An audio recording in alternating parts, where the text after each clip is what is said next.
On the 40th day, a boy walked down into the valley.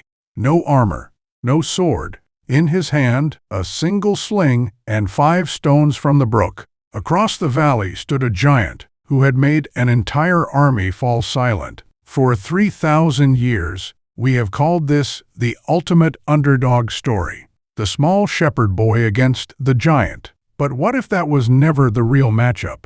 What if David held the deadlier weapon all along? Let us line up the two fighters.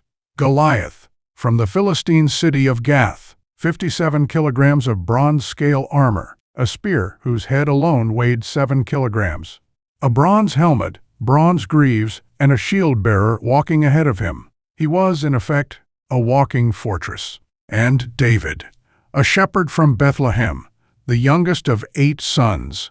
No armor, no record of his height, only a staff, a sling, and 5 smooth stones. It looks like a hopeless mismatch. But look closer at those numbers. And something flips, because the sling was no child's toy. In experimental archaeology, a trained slinger can hurl a stone at speeds of over 30 meters per second, with an effective range of dozens, even 100 meters or more. A stone heavier than a baseball, flying faster than a pitcher's fastball, striking a target the size of a coin. And history proves it. Xenophon, who chronicled the retreat of 10,000 Greek soldiers, recorded that slingers from Rhodes outranged the Persian archers. The Roman army made lead sling bullets a standard-issued weapon, and some recovered examples were even carved with taunts against the enemy. Assyrian reliefs show whole units of slingers marching to war. Unlike a bow, a sling was cheap, light, and could be carried by any shepherd. Yet in trained hands, it could kill. And Scripture itself already knew. The tribe of Benjamin had 700 slingers, who, it says, could sling a stone at a hair and not miss. The sling was not a farmer's tool. It was recognized military hardware across the ancient world.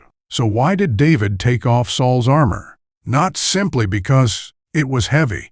The moment David put on armor and took up a sword, he would be forced into Goliath's game. Close combat. The one fight Goliath had trained for his entire life. David refused that fight. Instead, he chose the weapon he had mastered in the fields, guarding his flock against lions and bears. This was not a boy running in blindly. This was a man who had spent years hitting moving targets from a distance.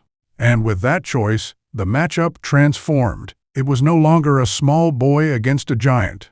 It was a skilled ranged marksman against a heavily armored soldier who could barely close the gap. The very armor that made Goliath invincible up close was the same weight that kept him from ever reaching David. Everything built to make him unbeatable had quietly made him a target. And the 5 stones? Scripture never explains them. The popular idea that they were meant for Goliath's 4 brothers is a later sermon, not something the text says. The simplest answer is this: David prepared in case the first shot missed. He trusted God, and he still picked up 5 stones. Faith was never the opposite of preparation. So then, was it not a miracle at all? Just superior tactics? Here is the real mystery of this story. For 40 days, Goliath shouted his challenge, and out of thousands of Israelite soldiers, not one stepped forward. It was not because they had no slings. The army had weapons. It was because everyone accepted the terms Goliath had set: a duel of sword and spear. Everyone saw the fight inside that frame. Only one person, in 40 days, refused to fight on Goliath's terms. One person saw a completely different battle. And when David explained where that vision came from, he said only this: the battle belongs to the Lord. The miracle was not the speed of the stone. It was the sight to see a different battle, when everyone else was frozen in fear. But this raises one more strange question. 2 armies, thousands of blades. So why did no one move for 40 days? Why had this war been frozen in place from the very beginning? That answer lies in the battlefield itself. And in the next episode, we go down into the Valley of Elah.